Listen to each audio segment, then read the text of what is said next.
إن عدة الشهور عند الله 12 شهرا في كتاب الله صدق الله العظيم وصدق رسوله النبي الكريم الأمين.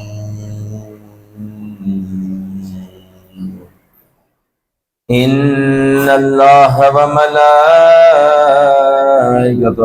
يصلون على النبي يا أيها الذين آمنوا صلوا عليه وسلموا تسليما. اللهم صل على سيدنا مولانا محمد وعلى آل سيدنا ومولانا محمد وصحابه سيدنا ومولانا محمد وبارك وسلم. الصلاة والسلام عليك يا سيدي يا رسول الله وعلى آلك وصحابك يا سيدي يا حبيب الله. الصلاة والسلام عليك يا سيدي يا نبي الله وعلى آلك وصحابك يا سيدي يا نور الله. الصلاة والسلام عليك يا سيدي يا رحمة للعالمين وعلى آلك وصحابك يا سيدي يا خاتم النبيين. حمد و سلام اور درود و سلام کے بعد میرے انتہائی واجب الاحترام پیارے بھائیوں، پیارے بزرگوں، پیارے دوستوں، پیارے بچوں، السلام علیکم ورحمۃ اللہ وبرکاتہ۔ اللہ تبارک و تعالی اپنی عظیم کتاب قرآن مجید میں سورۃ توبہ کی آیت نمبر 36 میں ارشاد فرماتا ہے، ان عدۃ الشہور عند اللہ 12 شہرا فی کتاب اللہ، بے شک مہینوں کی گنتی اللہ تبارک و تعالیٰ کے نزدیک 12 مہینے ہیں اللہ تبارک و تعالیٰ کی کتاب میں۔ یوم خلق السماوات والارض، جب سے اس نے آسمان اور زمین بنائے ہیں۔ اللہ تبارک و تعالیٰ اس آیت مبارکہ میں یہ ارشاد فرما رہا ہے کہ جب سے میں نے آسمان بنائے ہیں، جب سے میں نے زمین بنائی ہے، تب سے میں نے مہینے بھی 12 ہی بنائے ہیں۔ انگلش میں انگریزی مہینے دیکھیں تو جنوری، فروری، مارچ، اپریل، مئی، جون، جولائی، اگست، ستمبر، اکتوبر، نومبر، دسمبر۔ اسلامی مہینے دیکھیں تو محرم، صفر، ربیع الاول، ربیع الثانی، جمادی الاول، جمادی الثانی، رجب شریف، شعبان المعظم، رمضان المبارک، شوال المکرم، ذی القعدہ اور ذی الحج۔ یہ اللہ تبارک و تعالیٰ نے 12 مہینے بنائے، شروع سے ہی یہ 12 مہینے چلتے آ رہے ہیں۔ ان میں سے جو دوسرا مہینہ ہے وہ ماہ صفر کہلاتا ہے۔ ماہ صفر اسلامی مہینہ، اسلامی کیلنڈر کا دوسرا مہینہ ہے۔ اب صفر کے لغوی جو معنی ہے، اس کا جو مطلب ہے وہ خالی ہونے کے آتے ہیں، چونکہ اس مہینے میں ماہ صفر میں عرب کے لوگ مختلف مقامات سے اناج اکٹھا کرنے کے لیے گھروں سے نکلتے تھے، اور پھر اس کی وجہ سے ان کے گھر جو ہیں وہ خالی ہو جاتے تھے۔ اس وجہ سے اس مہینے کو صفر کہتے ہیں۔ ایک اس کا معنی پیلا اور زرد ہونے کا بھی آتا ہے۔ جب ابتدا میں اس مہینے کا نام صفر رکھا گیا تو اس وقت موسم خزاں تھا، جس کی وجہ سے درختوں کے پتے جو ہیں وہ زرد ہو جاتے تھے۔ اس بنا پر اس مہینے کا نام صفر رکھا گیا۔ جب مہینہ محرم کا مہینہ ختم ہوتا تھا اور صفر کا شروع ہوتا تھا تو اہل عرب کیا کرتے تھے، صفر کے مہینے میں جنگ کے لیے چلے جاتے تھے۔ جب وہ جنگ کے لیے نکلتے تھے تو گھر ان کے خالی ہو جاتے تھے۔ اس مناسبت سے اس مہینے کو صفر بھی کہا جاتا ہے۔ بعض لوگ سفر کے ساتھ سفر المظفر یا سفر الخیر لگاتے ہیں، سفر کے ساتھ مظفر کا اضافہ کرتے ہیں یا سفر کے ساتھ خیر کا اضافہ کرتے ہیں۔ اس کی وجہ کیا ہے؟ کیوں سفر المظفر کہا جاتا ہے؟ کیوں سفر الخیر کہا جاتا ہے؟ اس کی وجہ یہ ہے کہ مظفر کے معنی جو ہیں وہ کامیابی کے ہیں، مظفر کے معنی کامیابی کے ہیں، خیر کے معنی نیکی، سلامتی اور برکت کے ہیں۔ چونکہ زمانہ جاہلیت میں عرب کے لوگ سفر کو منحوس سمجھتے تھے، اور اب بھی ایسا ہی ہے، اب بھی لوگ جو ہے وہ اس مہینے کو منحوس سمجھتے ہیں، بیماریوں کا مہینہ سمجھتے ہیں، بلاؤں کا مہینہ سمجھتے ہیں، کوئی کام اس مہینے میں شروع نہیں کرتے، نکاح نہیں اس مہینے میں کرتے۔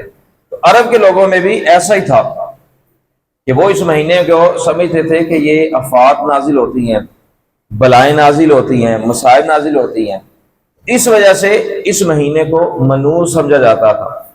تو سفر المظفر یا سفر الخیر یہ اضافہ اس لیے کیا جاتا ہے تاکہ لوگوں کو پتہ چل جائے کہ ماہ سفر جو ہے یہ منحوس مہینہ نہیں ہے، بلکہ ماہ سفر تو یہ کامیابیوں کا مہینہ ہے، ماہ سفر تو نیکی کا مہینہ ہے، ماہ سفر تو سلامتی کا مہینہ ہے، ماہ سفر تو برکتوں کا مہینہ ہے۔ کیسے؟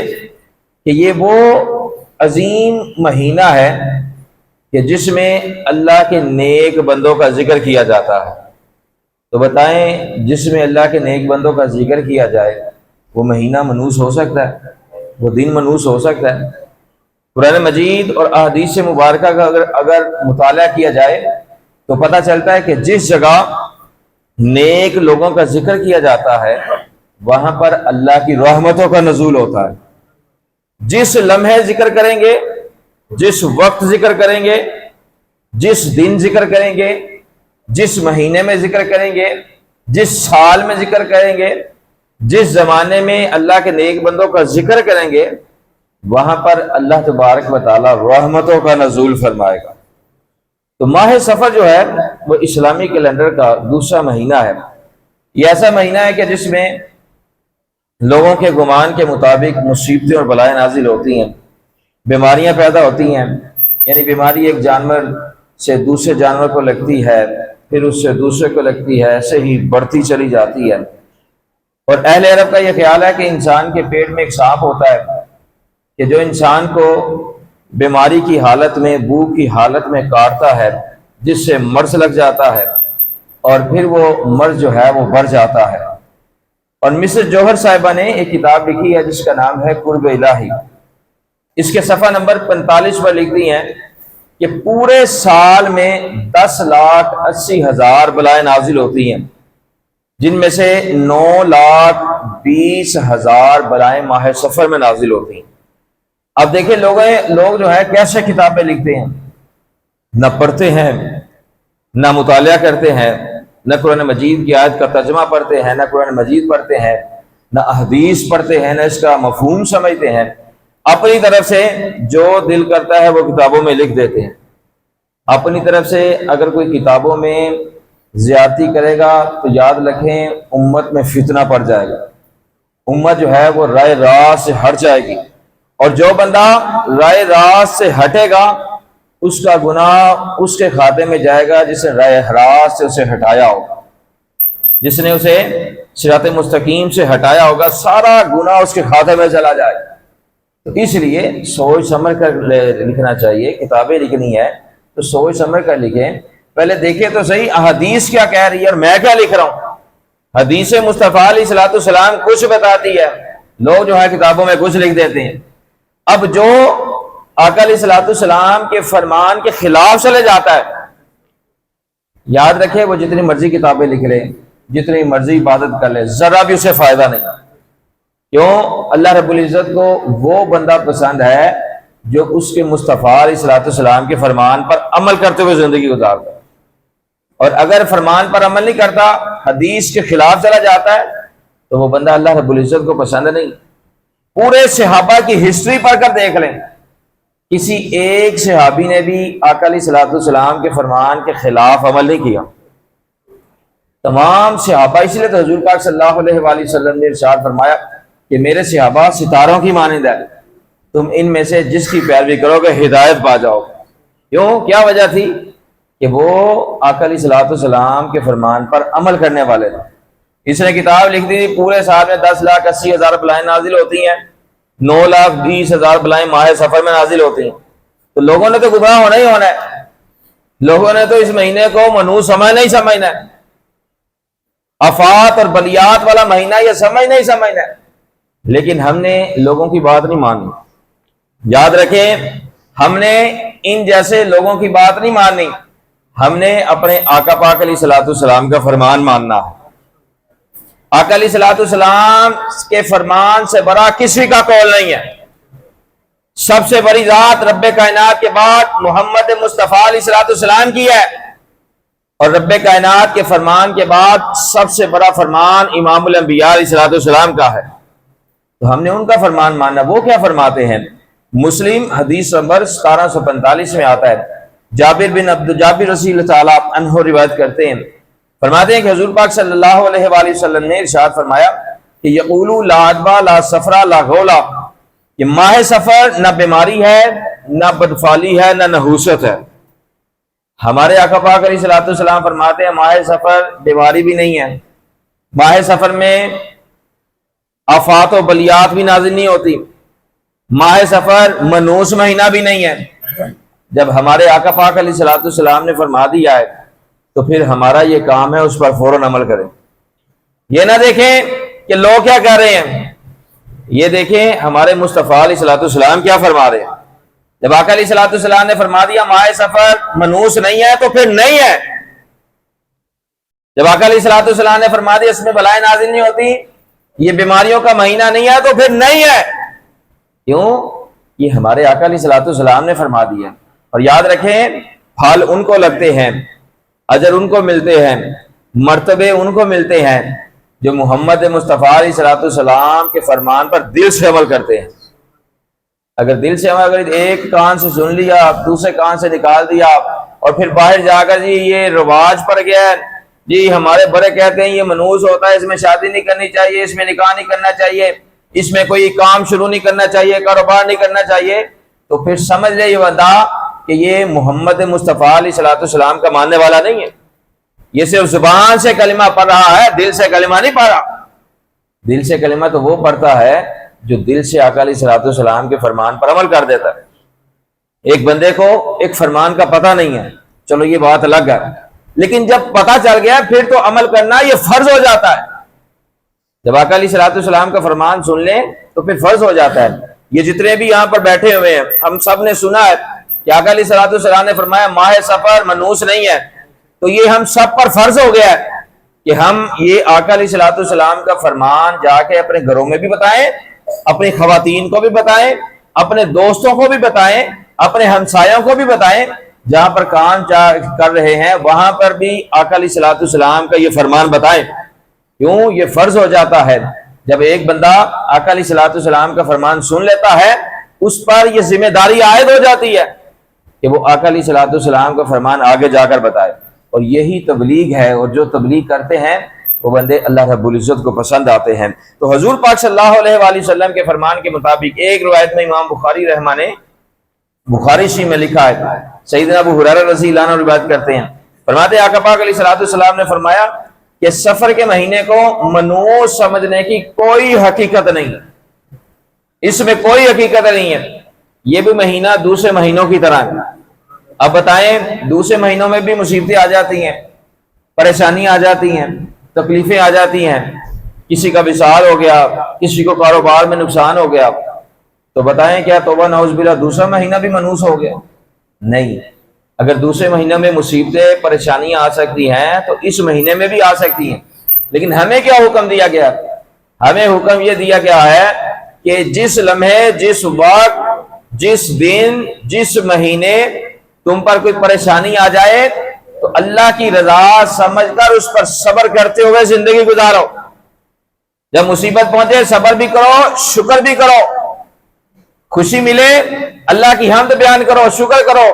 اگر پریشانی آ جائے تو حدیث پاک کے مفہوم کے مطابق اللہ کی حمد بھی بیان کرو، صبر بھی کرو، اس کی رضا پر راضی بھی رہو، اس حال میں بھی شکر ادا کرو۔ کیوں؟ جو تکلیف، مصیبت اور پریشانی کے وقت اللہ کی بارگاہ میں شکر ادا کرتا ہے، اللہ تبارک و تعالیٰ ساری پریشانیاں دور فرما کر اسے سکون عطا فرما دیتا ہے۔ شکر بہت بڑی نعمت ہے، شکر بہت بڑی نعمت ہے، لیکن ہر ایک کو نصیب نہیں ہوتی۔ شکر ہر بندہ نہیں کرتا، شکر وہی کرتا ہے جس پر اللہ کا فضل ہوتا ہے، اور جس پر فضل ہوتا ہے وہ ہر حال میں عرض کرتا ہے مولا تیرا شکر ہے، مولا تیرا شکر ہے۔ جس حال میں رکھا ہے مولا تیرا شکر ہے۔ اگر کوئی پریشانی میں ہے، مصیبت میں ہے پیسے کی وجہ سے، تو کوئی اس کو چاہیے کہ لوگوں کے سامنے یہ نہ بتائے میں بڑا مجبور ہوں، مجھے پیسے چاہیے۔ اگر وہ حال پوچھ لے تو اس وقت بھی یہ کہنا چاہیے مولا یا اللہ جس حال میں تو رکھے اس حال میں تیرا شکر ہے۔ اس بندے کے سامنے بھی یہ کہنا چاہیے پیارے بھائی جس حال میں اللہ رکھے اس حال میں اللہ کا شکر ہے۔ اگر اگلا سیانا ہوگا، علم والا ہوگا، سمجھ لے گا کہ یہ پریشان ہے، اس کی مدد کر دے گا۔ لیکن لوگوں کو نا یہ بتائیں، یہ ہاتھ نہ لے کر جائیں، لوگ تو ذلیل و خوار کر دیتے ہیں، یقین جانے جس کے پاس یہ ہاتھ لے کر گئے ہیں اس نے آپ کو حقیر سمجھ لیا، حالانکہ اس کو بھی اللہ نے دیا ہے، اس کو بھی اللہ نے دیا، ماں کے پیٹ سے نہیں لے کر آیا، لیکن وہ اگلے کو حقیر سمجھتا ہے، اپنی اوقات بھول گیا ہے، دوسرے کو حقیر سمجھتا ہے۔ کسی مسلمان کو حقیر نہیں سمجھنا چاہیے، کسی ایمان والے کی توہین نہیں کرنی چاہیے۔ جو ایمان والے کی توہین کرے گا یاد رکھے وہ اللہ کی رحمت سے دور ہو جائے گا۔ تو امام بخاری رحمہ نے بخاری شریف میں لکھا ہے کہ سیدنا ابو ہریرہ رضی اللہ عنہ روایت کرتے ہیں، فرماتے ہیں حضور پاک صلی اللہ علیہ وآلہ وسلم نے فرمایا کہ اللہ تبارک و تعالیٰ فرماتا ہے کہ ابن آدم مجھے تکلیف پہنچاتا ہے۔ اب انسان اللہ کو تکلیف کیسے پہنچا سکتا ہے؟ وہ رب ہے، اس کو تکلیف کیسے؟ لیکن ہمارے محبوب علیہ الصلوۃ والسلام فرماتے ہیں، اللہ فرماتا ہے ابن آدم انسان مجھے تکلیف پہنچاتا ہے، کیسے؟ آقا علیہ الصلوۃ والسلام فرماتے ہیں اللہ رب العزت فرماتا ہے انسان آدمی زمانے کو برا بلا کہتا ہے، حالانکہ زمانے کو پیدا کرنے والا میں ہی ہوں، میرے ہاتھ میں تمام کام ہے، میں جس طرح چاہتا ہوں رات اور دن کو پھیر دیتا ہوں۔ اللہ فرماتا ہے زمانے کو میں نے پیدا کیا ہے، دنوں کو میں نے بنایا ہے، لمحوں کو میں نے بنایا ہے، یہ میرے ہاتھ میں ہے، میں جس طرح چاہتا ہوں رات کو پھیر دیتا ہوں، جس طرح چاہتا ہوں دن کو پھیر دیتا ہوں۔ وہ جس کو چاہتا ہے اس کو آسانیاں عطا فرما دیتا ہے، جس کو وہ چاہتا ہے اس کے رزق میں وسعت عطا فرما دیتا ہے، جس کو وہ چاہتا ہے دنیا میں خوشیاں عطا فرما دیتا ہے، اور جس کو وہ چاہتا ہے پریشانیاں بھی آ جاتی ہیں۔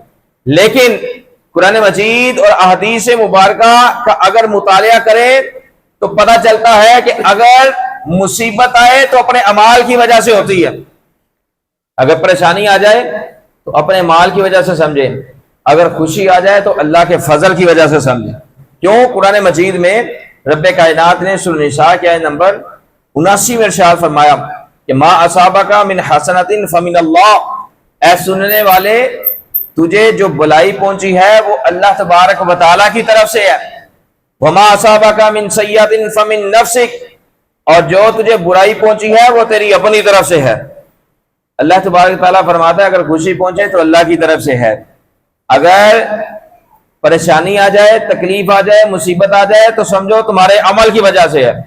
اگر کوئی بندہ پریشانی میں مبتلا ہے، معاشی تنگی کی وجہ سے، گھریلو وجہ سے، جس میں بھی وہ مبتلا ہے، اس کو چاہیے سب سے پہلے اکیلا بیٹھ جائے اور اندر غور و فکر کرے کہ یار میں نے کون سا ایسا عمل کر دیا ہے، کون سی خطا سرزد ہو گئی ہے جس کی وجہ سے رب کائنات مجھ سے ناراض ہو گیا اور میں پریشانیوں میں آ گیا ہوں۔ اگر بندہ غور و فکر کرنا شروع کر دے، اللہ کی بارگاہ میں توبہ کرنا شروع کر دے، اللہ تبارک و تعالیٰ کی بارگاہ میں گریہ زاری کرنا شروع کر دے، اللہ رب العزت کی بارگاہ میں آنکھوں سے آنسو بہانا شروع کر دے، یقین جانے ایک لمحے میں اللہ پریشانیوں کو ختم فرما کر آسانیاں عطا فرما دے گا۔ لیکن اگر بندہ اسی حال میں رہے، نہ غور و فکر کرے، نہ توبہ کرے، نہ نادم ہو، نہ پریشان ہو، نہ گناہوں کو یاد کرے، نہ خطاؤں کو یاد کرے، تو ایسا بندہ پریشانیوں سے نہیں نکل سکتا، ایسا بندہ مصیبتوں سے نہیں نکل سکتا۔ جب حضور پاک صلی اللہ علیہ وآلہ وسلم اور آپ صلی اللہ علیہ وآلہ وسلم کے عظیم صحابہ رضی اللہ عنہم ہجرت کر کے مدینہ منورہ آئے، اس کے بعد یہودیوں کو اور منافقوں کو اچھائیاں بھی پہنچی، برائیاں بھی پہنچی، راحتیں بھی ملیں، مصیبتیں بھی ملیں، تو کہنے لگے کہ جب سے یہ مدینہ منورہ آئے ہیں تو وہ نعوذ باللہ ہمارے پھلوں اور کھیتوں کی پیداوار کم ہو رہی ہے۔ حضور پاک صلی اللہ علیہ وآلہ وسلم کہ جس جگہ تشریف لے جائے وہاں پر برکتیں ہی برکتیں ہوتی ہیں، وہاں پر خوشبوئیں ہی خوشبوئیں ہوتی ہیں، وہاں پر رحمتیں ہی رحمتیں ہوتی ہیں۔ اب یہودی کیا کہہ رہے ہیں، منافق کیا کہہ رہے ہیں، توبہ نعوذ باللہ، کہ آقا پاک علیہ الصلوۃ والسلام صحابہ جب سے مدینہ منورہ تشریف لائے ہیں ہمارے پھلوں اور کھیتیوں میں جو ہے پیداوار میں کمی ہو گئی ہے۔ اللہ تبارک و تعالیٰ نے فوراً ان کا رد فرمایا، خاموشی نہ رب کائنات۔ جب اس کے محبوب علیہ الصلوۃ والسلام کی باری آتی ہے تو اللہ خاموش نہیں رہتا، جو بندہ اس کے مصطفیٰ علیہ الصلوۃ والسلام کے خلاف بات کرتا ہے اللہ خاموش نہیں رہتا۔ جب یہودیوں نے منافقوں نے یہ بات کی تو فوراً رب کائنات نے فرمایا یہودیوں سنو، ہر چیز کا خالق اور مالک رب کائنات ہے، سختی ہو یا آسانی ہو، کامیابی ہو یا ناکامی ہو، فصلوں کی پیداوار زیادہ ہو یا کم ہو، فائدہ ہو یا نقصان ہو، بیماری ہو یا صحت ہو، تمام کاموں کو پیدا کرنے والا رب کائنات ہے۔ یہ آقا پاک علیہ الصلوۃ والسلام اور صحابہ تشریف لائے اس وجہ سے نہیں ہے کسی کو زیادہ مل رہا ہے، کسی کو کم مل رہا ہے، کوئی بیمار ہو رہا ہے، کسی کو صحت مل رہی ہے، کوئی کامیاب ہو رہا ہے کہ کسی کو ناکامی مل رہی ہے، یہ تمام کام رب کائنات کے حکم سے ہوتے ہیں۔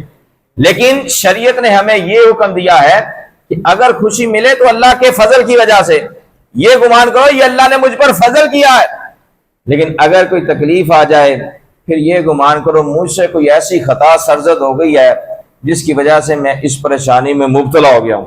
جب بندہ عاجزی کرتا ہے، جب بندہ اللہ کی بارگاہ میں عاجزی کرتے ہوئے، اخلاص کرتے ہوئے آنکھوں سے آنسو بہاتا ہے تو اللہ تبارک و تعالیٰ کو وہ بندہ بڑا پیارا لگتا ہے۔ اللہ فرماتا ہے پریشانی ہے لیکن پھر بھی میری بارگاہ میں آ رہا ہے، تکلیف میں ہے پھر بھی میرے آگے سر جھکا رہا ہے، پریشانی میں ہے تب بھی مجھے پکار رہا ہے۔ تو اللہ تبارک و تعالیٰ کیا کرتا ہے، آقا علیہ الصلوۃ والسلام کے صدقے اللہ تعالیٰ پریشانی بھی ختم فرما دیتا ہے، تکلیفیں بھی ختم فرما دیتا ہے، پریشانیاں بھی ختم فرما دیتا ہے، اس کو راحتیں بھی عطا فرما دیتا ہے، دل میں سکون بھی عطا فرما دیتا ہے۔ سب سے بڑی بات، جس بندے کے دل میں سکون نہیں ہے نا اس کی زندگی بیکار ہے۔ لوگوں کے پاس اربوں روپے ہیں لیکن دل میں سکون نہیں ہے، اربوں روپے ہیں، ہم سمجھتے ہیں شاید پیسے کی وجہ سے سکون ملتا ہے، نہ پیسے کی وجہ سے سکون نہیں ملتا، یہ غلط بات ہے۔ پیسے کی وجہ سے دنیاوی نعمتیں تو تمہیں مل سکتی ہیں، جسمانی نعمتیں تو مل سکتی ہیں، لیکن یہ جو دل ہے اس میں سکون نہیں مل سکتا۔ اس میں سکون کیسے ملے گا جب رب کائنات کا ذکر کیا جائے گا، جب اللہ کا بندہ ذکر کرتا ہے، اللہ تبارک و تعالیٰ کی تسبیح بیان کرتا ہے، حمد و ثنا بیان کرتا ہے، نماز پڑھتا ہے، تو اللہ تبارک و تعالیٰ اس دل میں چین عطا فرما دیتا ہے، اس دل میں نور پیدا فرما دیتا ہے، اس دل کو اطمینان عطا فرما دیتا ہے، سکون عطا فرما دیتا ہے۔ اور جس کا یہ دل پرسکون ہو گیا، یاد رکھے اسے دنیا کی ہر نعمت مل جاتی ہے، اور جس کے اندر سکون نہیں ہے اس کے کوئی نعمت نہیں ملتی۔ تو آج ہمیں آقا پاک علیہ الصلوۃ والسلام کے فرمان پر عمل کرنے کی ضرورت ہے۔ حضور پاک صلی اللہ علیہ وآلہ وسلم نے فرما دیا کہ ماہ سفر بیماری نہیں ہے، نحوست نہیں ہے، اس میں بلائیں نازل نہیں ہوتی۔ اور اس حدیث پاک پر شیخ عبدالحق محدث دہلوی رحمہ نے اپنی کتاب ما ثبت من السنہ میں بھی لکھا ہے کہ ماہ سفر نہ بیماری ہے، نہ بدفعلی ہے، نہ نحوست ہے، نہ بھوت ہے، نہ ہی شیطانی چیز ہے۔ فرماتے ہیں اس میں کچھ نہیں ہے بلکہ یہ بھی مہینہ دوسرے مہینوں کی طرح ایک مہینہ ہے، اس میں شادی بھی کر سکتے ہیں، نکاح بھی کر سکتے ہیں، کاروبار بھی شروع کر سکتے ہیں، ہر نیک عمل اس مہینے میں کر سکتے ہیں، کوئی پریشانی نہیں۔ کیوں؟ ہم نے آقا پاک علیہ الصلوۃ والسلام کا فرمان ماننا ہے، اور جو امام الانبیاء علیہ الصلوۃ والسلام کے فرمان مانتے ہوئے زندگی گزارتے ہیں اللہ تبارک و تعالیٰ دونوں جہانوں میں کامیابیاں عطا فرماتا ہے۔ اللہ تبارک و تعالیٰ ہماری حاضری کو اپنی پاک بارگاہ میں قبول و منظور فرمائے، آمین۔ وآخر دعوانا